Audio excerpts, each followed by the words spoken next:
करने के लिए समाज के हर वर्ग को आगे बढ़ने के समान अवसर प्रदान किए हैं। इस दिशा में कई अभूतपूर्व कार्य हुए हैं।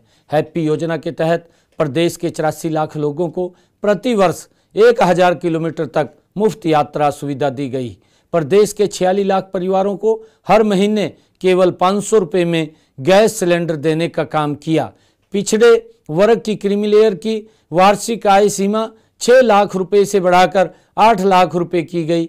पंचायती राज संस्थाओं और नगर पालिकाओं में ओबीसी बी श्रेणी को 5% आरक्षण दिया। आरक्षण का लाभ वंचित वर्गों के लिए अनुसूचित जाति आरक्षण को 2 वर्गों में उपवर्गीकरण किया गया है। मुख्यमंत्री शहरी आवास योजना के तहत शहरों में 15,250 गरीब परिवारों को 30-30 गज के प्लाट दिए गए। भाइयों बहनों, कृषि में हरियाणा की अपनी पहचान है। हरियाणा खाद्यान्न में न केवल आत्मनिर्भर बना बल्कि दूसरे प्रदेशों की जरूरत को भी पूरा कर रहा है। पशुपालन की बात करें तो हरियाणा अपनी मुर्रा भैंसों और साहिवाल गायों से दूध दही की नदियां बहने वाला प्रदेश है। मैं एक किसान का बेटा हूं, गांव की माटी में पला बड़ा हूं, खेती और किसानों की समस्याओं से पूरी तरह से परिचित हूं। हमारे किसान लगातार कठिन परिश्रम कर रहे हैं। सबका पेट भरने वाला किसान अगर खुशहाल नहीं होगा तो प्रदेश तरक्की नहीं कर पाएगा। हम किसानों की खुशहाली और कृषि पैदावार बढ़ाने के लिए ठोस कदम उठाएंगे।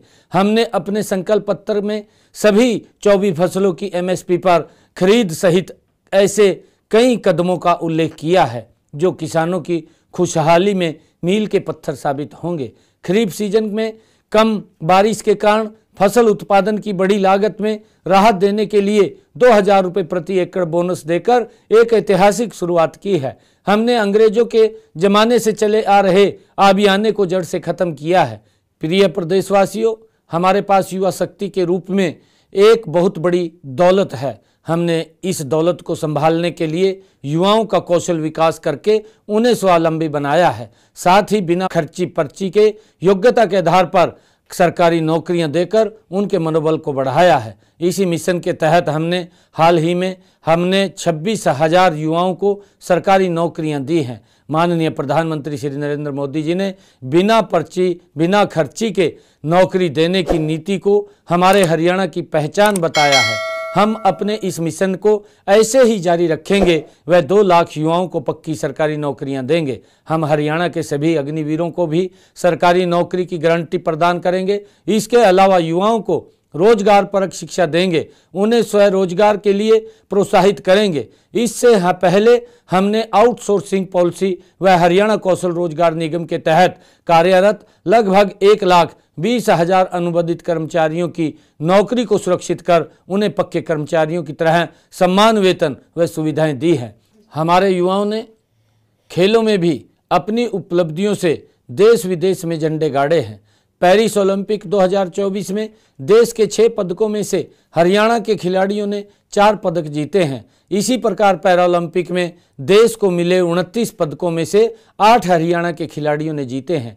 हमें अपने उन सब बेटे बेटियों पर गर्व है। मैं उन सबको हार्दिक बधाई देता हूं और कामना करता हूं कि वे इसी प्रकार बड़ी उपलब्धियां प्राप्त करते रहें।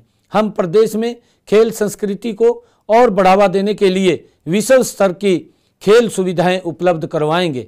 जिला स्तर पर अलग अलग ओलंपिक खेलों की नर्सरियां बनाएंगे। बहनों भाइयों, हरियाणा प्रदेश के चहुमुखी विकास में महिलाओं की बराबर भूमिका रही है।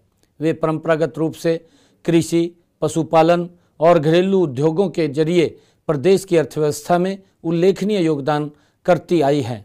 हम माननीय प्रधानमंत्री श्री नरेंद्र मोदी जी द्वारा शुरू की गई लखपति दीदी व ड्रोन दीदी योजनाओं को अमली जामा पहनाकर महिलाओं को सशक्त करेंगे। साथ ही उन्होंने 2100 रुपये मासिक देकर अपने संकल्प को पूरा करेंगे। हमने आंगनवाड़ी की बहनों के मानदेय में 750 रुपये मासिक तक की बढ़ोतरी की है। साथ ही उन्हें 2100 रुपये मासिक देकर अपने संकल्प को पूरा करेंगे। हमने आंगनवाड़ी की बहनों के मानदेय में 750 रुपये मासिक तक की वृद्धि की है। भाइयों और बहनों, हम उद्योग और व्यापार के फलने फूलने के अनुकूल माहौल पैदा करेंगे। हम प्रदेश के हर क्षेत्र में उद्योग लगाएंगे। राज्य में निवेश करने वाले उद्यमियों का पूर्ण रूप से स्वागत है ताकि हरियाणा की अर्थव्यवस्था मजबूत और राज्य के युवाओं के लिए रोजगार के भरपूर अवसर हों। औद्योगिक